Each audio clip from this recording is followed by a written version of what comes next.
Have you ever felt like you're living your life for everyone except yourself?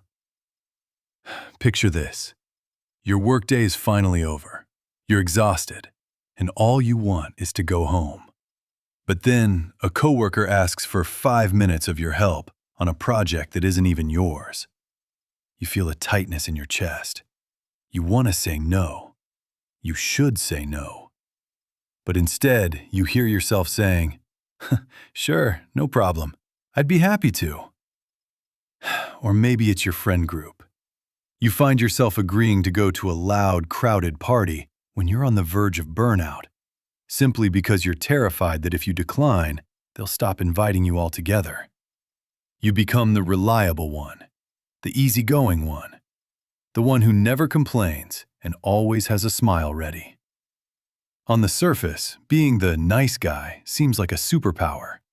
Everyone loves you because you make their lives easier. But if you look closer, there's a heavy shadow behind that kindness. It's a pattern called people-pleasing. And here's the hard truth.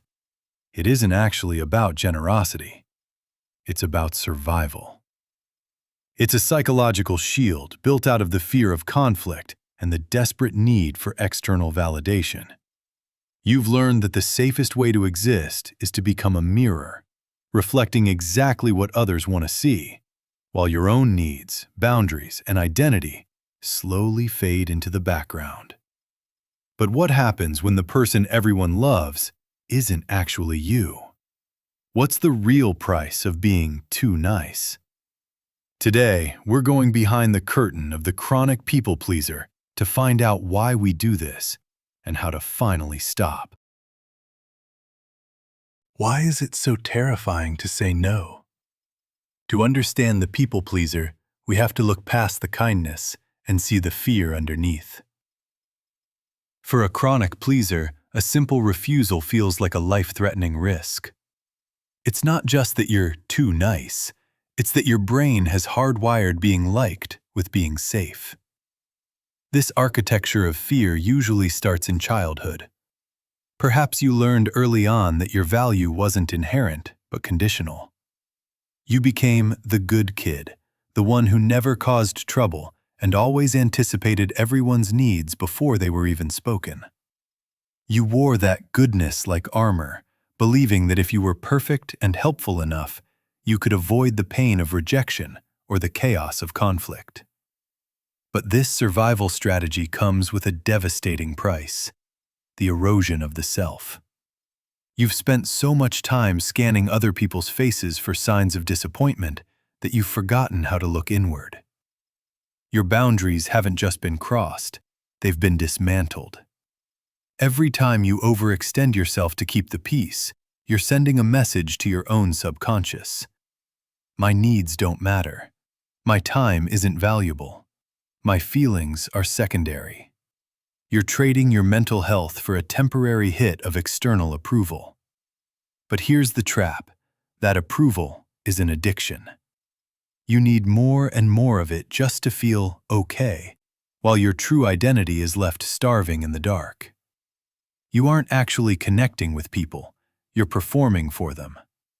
And the most heartbreaking part? When you spend your life being a mirror for others, you eventually wake up and realize you have no idea who is actually standing in front of the glass.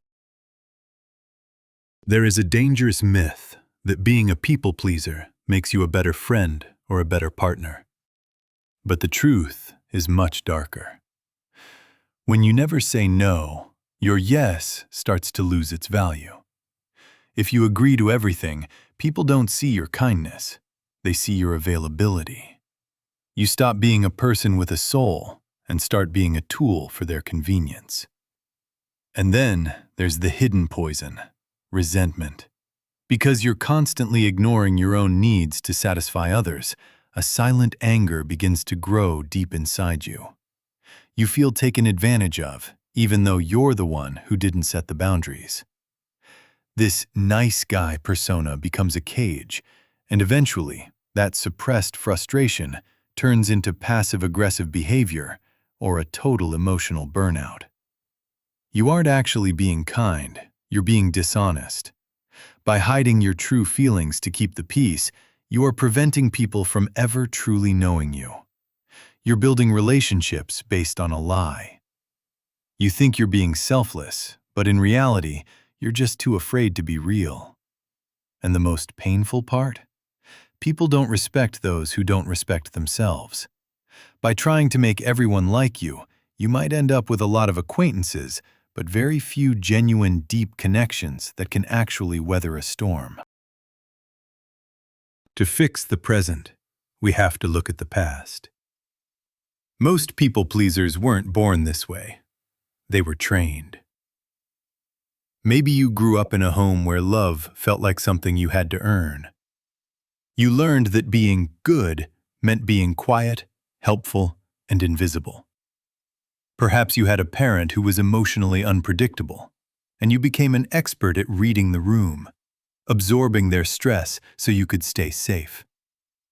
You were the child who never caused a scene, the one who always got the good grades, and the one who took care of everyone else's feelings before your own.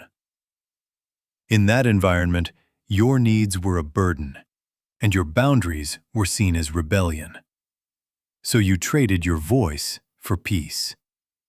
You built a version of yourself that was easy to love because you were terrified that the real you, with your own anger, your own desires, and your own no, would be too much for people to handle. You aren't too nice by nature. You're just a grown-up child still trying to make sure everyone is okay so that you can finally feel safe. So, how do we stop performing and start living?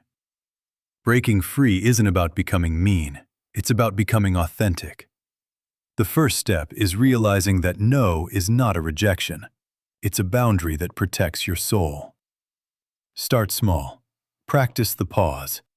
The next time you're asked for a favor, don't rush to say yes. Say, "I'll get back to you."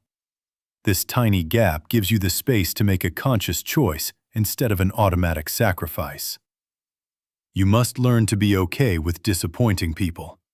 If someone only loves you for your compliance, they don't actually love you. They love your convenience. The people who truly care will respect your boundaries. The others were just using you. Remember, you are allowed to be tired. You are allowed to have your own opinions. Your value is inherent, not something you have to earn by being useful. Stop being the nice guy and start being the real you. Your voice matters, and you are finally free to use it. Thanks for watching. If this hit home, share your thoughts in the comments and subscribe for more insights into the human mind. It's time to build a better relationship with yourself. See you in the next one.